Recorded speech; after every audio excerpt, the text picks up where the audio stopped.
റോമർക്കെഴുതിയ ലേഖനം 10-ാം അധ്യായം 1 മുതൽ 21 വരെയുള്ള തിരുവചനങ്ങൾ.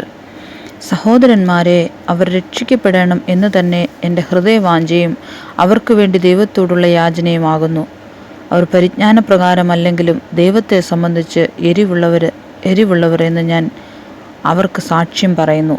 അവർ ദൈവത്തിൻ്റെ നീതി അറിയാതെ സ്വന്തം നീതി സ്ഥാപിപ്പാൻ അന്വേഷിച്ചുകൊണ്ട് ദൈവത്തിൻ്റെ നീതിക്ക് കീഴ്പ്പെട്ടില്ല.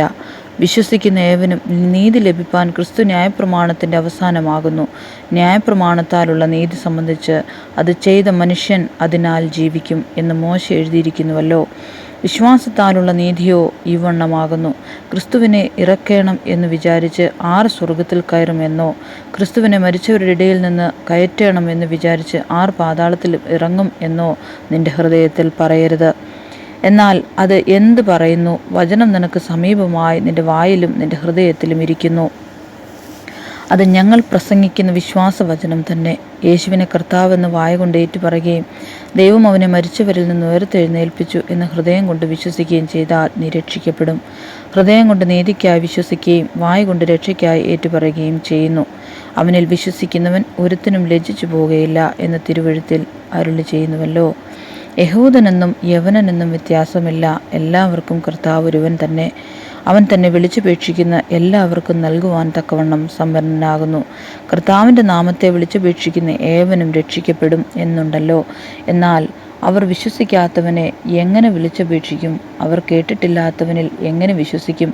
പ്രസംഗിക്കുന്നവനല്ലാതെ എങ്ങനെ കേൾക്കും? ആരും അയക്കാതെ എങ്ങനെ പ്രസംഗിക്കും? നന്മ സുവിശേഷിക്കുന്നവരുടെ കാൽ എത്ര മനോഹരം എന്നെഴുതിയിരിക്കുന്നുവല്ലോ. എങ്കിലും എല്ലാവരും സുവിശേഷം അനുസരിച്ചിട്ടില്ല. കർത്താവെ, ഞങ്ങൾ കേൾപ്പിച്ചത് ആർ വിശ്വസിച്ചു എന്ന് യെശയ്യാവ് പറയുന്നുവല്ലോ. ആകയാൽ വിശ്വാസം കേൾവിയാലും കേൾവി ക്രിസ്തുവിൻ്റെ വചനത്താലും വരുന്നു. എന്നാൽ അവർ കേട്ടില്ലയോ എന്ന് ഞാൻ ചോദിക്കുന്നു. കേട്ടിരിക്കുന്നു നിശ്ചയം. അവരുടെ നാദം സർവ്വഭൂമിയിലും അവരുടെ വചനം ഭൂതലത്തിൻ്റെ അറ്റത്തോളവും പരന്നു. എന്നാൽ ഇസ്രായേൽ ഗ്രഹിച്ചില്ലയോ എന്ന് ഞാൻ ചോദിക്കുന്നു. ജനമല്ലാത്തവരെ കൊണ്ട് ഞാൻ നിങ്ങൾക്ക് എരിവ് വരുത്തും, മൂഢജാതിയെക്കൊണ്ട് നിങ്ങൾക്ക് കോപം ജനിപ്പിക്കും എന്ന് ഒന്നാമത് മോശെ പറയുന്നു. യെശയ്യാവോ, എന്നെ അന്വേഷിക്കാത്തവർ എന്നെ കണ്ടെത്തി, എന്നെ ചോദിക്കാത്തവർക്ക് ഞാൻ പ്രത്യക്ഷനായി എന്ന് ധൈര്യത്തോടെ പറയുന്നു. ഇസ്രായേലിനെ കുറിച്ചോ അനുസരിക്കാത്തവരും മറുത്തു പറയുന്നതുമായ ജനത്തിങ്കിലേക്ക് ഞാൻ ഇടവിടാതെ കൈനീട്ടി എന്നവൻ പറയുന്നു. ആമേൻ.